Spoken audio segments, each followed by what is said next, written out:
Hello दोस्तों, स्वागत है आपका अपने YouTube channel Priya GS academy में। हम कर रहे हैं करंट अफेयर्स कंपाइलेशन ईयरली।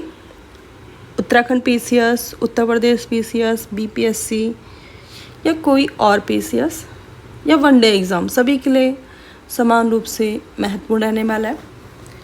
बिना टाइम वेस्ट करते हुए स्टार्ट करते हैं आज का टॉपिक, पुरस्कार। पुरस्कार से प्रश्न आपके बनते हैं, अति महत्वपूर्ण टॉपिक, मोस्ट इम्पॉर्टेंट। यहाँ से आपको एक दो प्रश्न अवश्य ही देखने के लिए मिलेंगे। आइए स्टार्ट करते हैं आज का पहला टॉपिक। उत्तराखंड और उड़ीसा पुलिस राष्ट्रपति पुलिस ध्वज से सम्मानित। तो उत्तराखंड और उड़ीसा पुलिस जो है उनको अवार्ड मिला है राष्ट्रपति पुलिस ध्वज। तो अप्रैल 2026 में उत्तराखंड और उड़ीसा पुलिस को उनकी अनुकरणीय कानून व्यवस्था, वीरता और पेशेवर दक्षता के लिए प्रतिष्ठित राष्ट्रपति पुलिस ध्वज से सम्मानित किया गया है। यह राज्य पुलिस बलों को दिया जाने वाला सर्वोच्च सम्मान है जो उनके अनुशासित और समर्पण आधारित कार्यों को मान्यता देता है। उत्तराखंड यह प्रतिष्ठित सम्मान प्राप्त करने वाला देश का 16वां राज्य बन गया है। उड़ीसा पुलिस को यह सम्मान उनके 90 साल से अधिक के इतिहास में पहली बार मिला है। यह पुरस्कार एक लंबी और गहन प्रक्रिया के बाद दिया जाता है, जिसके अंतर्गत कानून व्यवस्था, अपराध नियंत्रण, आपदा प्रबंधन और सुरक्षा प्रबंधन जैसे कई मानकों पर बल के पिछले कम से कम 25 वर्ष के रिकॉर्ड की जांच की जाती है। इसमें इम्पॉर्टेंट है, इस तरह से प्रश्न बनाया जा सकता है, फ्रेम किया जा सकता है।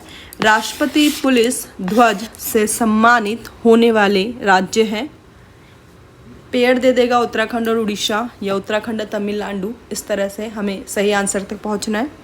क्या ऐसे बोल सकता है कि उड़ीसा उत्तराखंड के साथ किस एक अन्य राज्य को राष्ट्रपति पुलिस ध्वज से सम्मानित किया गया है? तो आंसर है उड़ीसा। उत्तराखंड वाले तो याद रखेंगे कि उनके स्टेट की पुलिस को अवार्ड मिला है। साथ में याद रखेंगे उड़ीसा ओ दिशा, तो उत्तराखंड और ओ दिशा सही दिशा में चल रहे थे, इसलिए इनको अवार्ड मिला है। इस तरह से इसकी ट्रिक हम बना सकते हैं। हॉकी इंडिया पुरस्कार, हॉकी इंडिया वार्षिक पुरस्कार 2025, 27 मार्च 2026 को 8वें इंडिया वार्षिक सम्मान पुरस्कार 2025 की घोषणा की गई। ये नई घोषणा नई दिल्ली में आयोजित की गई। आइए इसमें देख लेते हैं कि किसको कौन सा अवार्ड मिला है। मुख्य विजेताओं की सूची, यहाँ से महत्वपूर्ण प्रश्न बन सकते हैं। प्लेयर ऑफ द ईयर पुरुष में हार्दिक सिंह को मिला है। Player of the year Navneet Kaur को मिला है। बलबीर सिंह सीनियर अवार्ड भी मिला है, या बलबीर सिंह सीनियर अवार्ड नवनीत कौर को भी मिला है। हमें ध्यान रखने हैं दो व्यक्ति, player of the year Hardik Singh, player of the year महिलाओं में Navneet Kaur. Life time achievement award अति महत्वपूर्ण, जिसे मेजर ध्यानचंद अवार्ड भी बोला जाएगा, ये मिला है जफर इकबाल को। Zafar Iqbal Major Dhyan Chand award. सरस्वती सम्मान 2025 अति महत्वपूर्ण, इसको आप मार्क कर लीजिए क्योंकि इस तरह के प्रश्न बनते रहते हैं। मार्च 2026 में प्रख्यात बंगाली लेखक राम कुमार मुखोपाध्याय को सरस्वती सम्मान 2025 के लिए चुना गया है। तो किनको मिला है? बंगाली लेखक है। इस कभी कभी लेखक ऐसे लिख देंगे, तमिल लेखक, मलयालम लेखक। तो बंगाली लेखक राम कुमार मुखोपाध्याय को सरस्वती सम्मान 2025 के लिए चुना गया है। और राम कुमार मुखोपाध्याय को उनके उपन्यास हरा पर्वती कथा 2025 के लिए 35वें सरस्वती सम्मान 2025 के लिए चुना गया है। बंगाली साहित्य के लिए एक महत्वपूर्ण सम्मान है। सरस्वती सम्मान पुरस्कार की स्थापना 1991 में के बिरला फाउंडेशन द्वारा की गई है। ये पुरस्कार हिंदू धर्म में ज्ञान और विद्या की देवी सरस्वती के नाम पर रखा गया है। हमें याद रखना है, सरस्वती पुरस्कार मिला है राम कुमार मुखोपाध्याय को। देखो, इसको याद करने की ट्रिक कैसी है? सरस्वती हम बोलते हैं ना, उसकी मुख में, हम बोलते हैं मुख में सरस्वती बैठी होती है, इसलिए हमें अच्छा बोलना चाहिए। तो मुख शब्द याद हो गया, मुखोपाध्याय। अब मुख में अच्छा बोलना चाहिए। सबसे अच्छा है कि आप राम राम बोल लीजिए। तो सरस्वती सम्मान राम कुमार मुखोपाध्याय हरा पर्वती कथा के लिए। यह भारत के सर्वोच्च सम्मानों में से एक है, जो संविधान की 8वीं अनुसूची में सूचीबद्ध 22 भाषाओं में से किसी भी भाषा में पिछले 10 वर्षों में प्रकाशित उत्कृष्ट कृति के लिए प्रदान किया जाता है। 15 लाख का नकद पुरस्कार। इस तरह से प्रश्न नहीं बनते जनरली। इस तरह के टॉपिक जो अभी तक PYQ में है, पुरस्कार प्राप्त करता और किस कृति के लिए उनको पुरस्कार मिला है, बहुत ही महत्वपूर्ण रहता है। अगला है लाइफ टाइम अचीवमेंट अवार्ड पुरस्कार 2025। 25 मार्च 2026 को दिग्गज नेता और हिंदूपुर के विधायक नंदामुरी बालकृष्ण को international film festival of Delhi 2026 में लाइफ टाइम अचीवमेंट अवार्ड प्राप्त हुआ है। तो किनको नाम क्या है?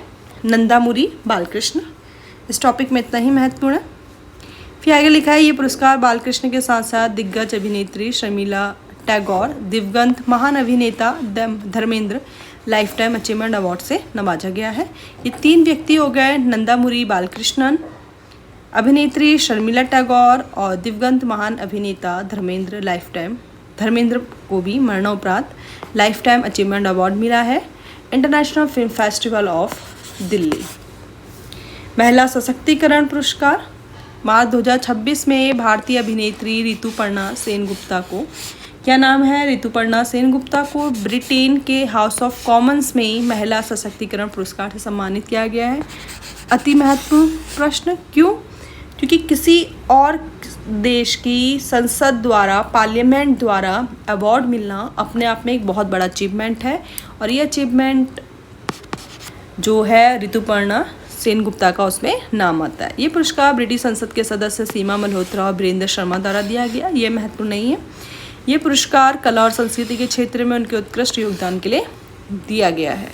तो कला और संस्कृति में उत्कृष्ट योगदान के लिए दिया गया है। इस कार्यक्रम का आयोजन ग्लोबोमेन CIC द्वारा किया गया है। महिला सशक्तिकरण पुरस्कार के साथ उन्हें टाइमलेस डीवा की किताब से भी नवाजा गया है। इसमें महत्वपूर्ण है, महिला सशक्तिकरण पुरस्कार 2026 ब्रिटेन के हाउस ऑफ कॉमन्स द्वारा किसे दिया गया है, किस भारतीय अभिनेत्री को दिया गया है? ऋतुपर्णा सेनगुप्ता। ये जो स्टार्टिंग की लाइन है अति महत्वपूर्ण। स्टॉकहोम जल पुरस्कार 2026 ये मिला है आपका 18 मार्च 2026 को प्रोफेसर काबे मदानी को स्टॉकहोम जल पुरस्कार 2026 से सम्मानित किया गया है। यह पुरस्कार विश्व जल दिवस 2026 के अवसर पर फ्रांस के पेरिस स्थित यूनेस्को संयुक्त राष्ट्र शैक्षिक, वैज्ञानिक और सांस्कृतिक संगठन में आयोजित समारोह में दिया गया। तो हमें याद रखना है स्टॉकहोम जल पुरस्कार सम्मेलन कावेही मदानी, नाम याद रखना है कावेही मदानी।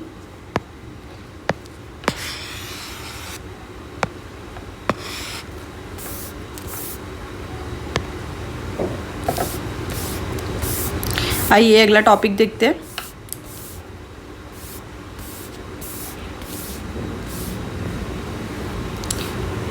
इस पुरस्कार को जल क्षेत्र का नोबेल भी कहा जाता है। अगर आप सोचिए कि नोबेल प्राइज़ अपने आप में इतने इम्पॉर्टेंट है, ऐसे में जल क्षेत्र का नोबेल कहे जाने वाले स्टॉकहोम जल पुरस्कार जो कि कावे मदानी को मिला है, अति महत्वपूर्ण टॉपिक रह सकता है आपका आगामी परीक्षाओं के लिए। अगला टॉपिक देखते हैं। एन चंद्रशेखरन को ब्रिटेन द्वारा मानद नाइटहुड से सम्मानित। महत्वपूर्ण प्रश्न, इस तरह के प्रश्न पूछे जाते हैं। मार्च 2026 को टाटा समूह की होल्डिंग कंपनी टाटा संघ के चेयरमैन नटराजन चंद्रशेखरन को ब्रिटेन द्वारा मानद नाइटहुड से सम्मानित किया गया है। 2024 में इस तरह का करंट अफेयर का PYQ ऑलरेडी UKPCS पूछ चुका है। इस तरह से नाइटहुड की उपाधि किसी को मिली थी ब्रिटेन के द्वारा, तो वो प्रश्न ऑलरेडी पूछा जा चुका है। तो इस हिसाब से परीक्षा की दृष्टि से अति महत्वपूर्ण टॉपिक नटराजन चंद्रशेखरन को।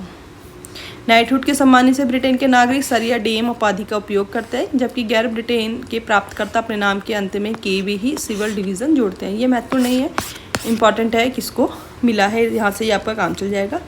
इस वीडियो में इतने ही। अगली वीडियो में देखेंगे अगले टॉपिक BCCI नमन पुरस्कार। अगला टॉपिक देखेंगे साहित्य अकादमी पुरस्कार 98th अकादमी पुरस्कार ऑस्कर 2026 अगले टॉपिक में देखेंगे। इसी के साथ देखेंगे ज्ञानपीठ पुरस्कार से सम्मानित कौन हुआ है और मणिपुरी फिल्म बूंग ने बाफ्टा पुरस्कार जीतकर एक इतिहास रचा है। इस टॉपिक को भी हम अगले वीडियो में देखने वाले हैं। अति महत्वपूर्ण टॉपिक रहने वाले हैं बूंद जैसे। Thank you for watching my YouTube channel Priya GS academy. अगर आपको मेरी वीडियो पसंद आई है तो प्लीज़ लाइक कीजिए, शेयर कीजिए और मेरे चैनल को सब्सक्राइब कीजिए।